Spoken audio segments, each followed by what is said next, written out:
Hello, fellow Northeast Ohioans. My name is Johnathan Holifield, Vice President, Inclusive Competitiveness at NorTech. NorTech is one of the nation's leading tech-based and innovation-based economic development organizations located right here in Northeast Ohio. This presentation will provide a general overview, briefly describing the importance, the economic importance of high-growth companies and describing how those companies are financed. First, let's describe the economic imperative.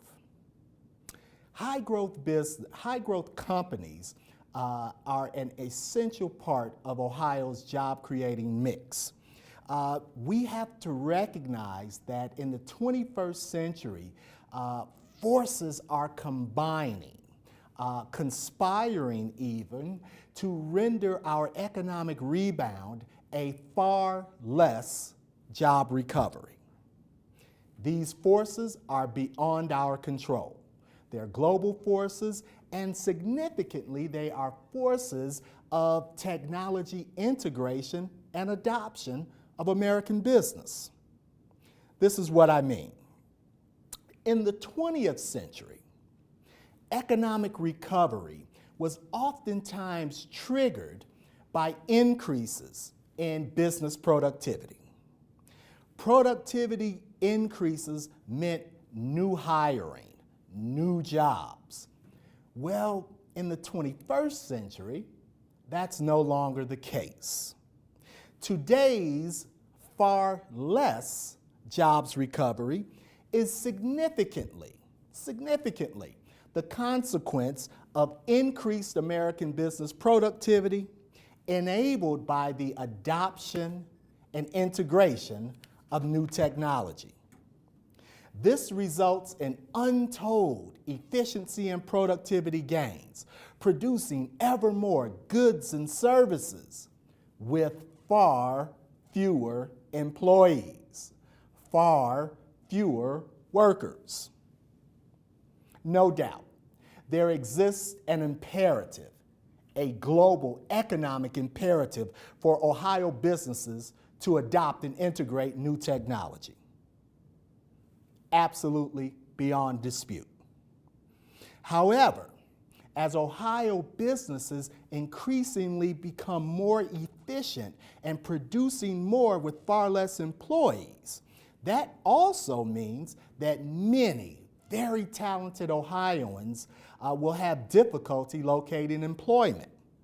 So, what's to become of this wonderfully talented group of Ohioans? One solution is the increase in high-growth entrepreneurship among Ohioans. High-growth companies, generally described, grow at a faster rate than other companies.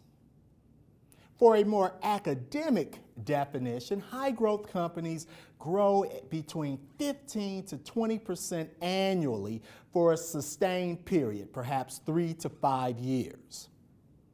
Despite their relatively small number, only about 400,000 in the nation, these very special companies account for a disproportionately high share of new jobs and wealth creation. For example, the Kauffman Foundation has found the following. In any given year, the top performing 1% of firms generates roughly 40% of new jobs created. Fast-growing firms, comprising, again, such a small percentage of total firms, only about 1% of all companies, generate roughly 10% of new jobs in any given year. To succeed, high-growth companies require access to leadership, management talent, clusters of peer networks, a robust infrastructure of service providers, and institutional and government support, and, very importantly, growth capital. Growth capital. So, the second part of my presentation is to build on that point, to describe briefly and generally how high-growth companies are financed, how they're financed to grow and create new jobs. This presentation focuses primarily on the role of private capital, which fuels high-growth companies. I'd like to thank our friends at Investopedia for helping me to frame out this progression. Initial startup. When an entrepreneur has an idea and begins to formulate plans around that idea, particularly if the idea initially is conceived as a growth model, a high growth model, the primary source of funding is often the entrepreneur's own resources, or what's called the friends and families network as well, from its personal resources. It could include maxing out credit cards. It could include mortgaging, taking a second or third mortgage on one's home, or selling other assets. But generally, the initial startup period is funded by the entrepreneur's own resources. Angels.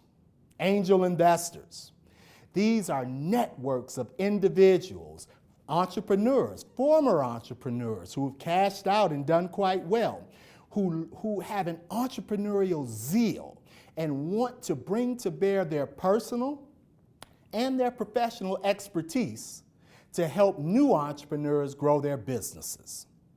Yes, they're looking for a high return on investment, no doubt. And angel investing generally ranges from about $150,000 way up to about $1.5 million. Seed investing. This now crosses over from an entrepreneur's own individual assets and network assets to angel and external assets to what is called venture capital financing. Seed finances is a form of venture capital financing. It's the first stage wherein companies they earn comparatively modest investments, and they're provided to finance the early development of a new product or a new service.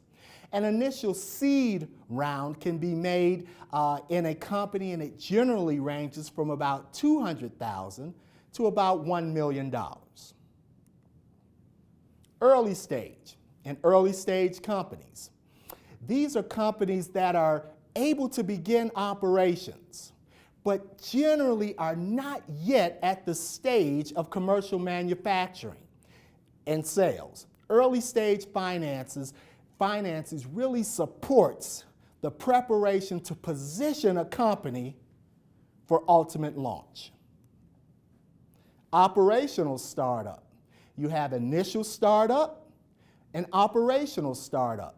Initial startup is generally from the entrepreneur's own resources and network of resources. Operational startup is generally funded by external sources, such as we already have described. Operational startup supports product development, prototyping, initial marketing. This type of financing usually is provided to companies that have just been organized, or to those who have been in business for a short period of time but have not yet sold their product or service. First stage.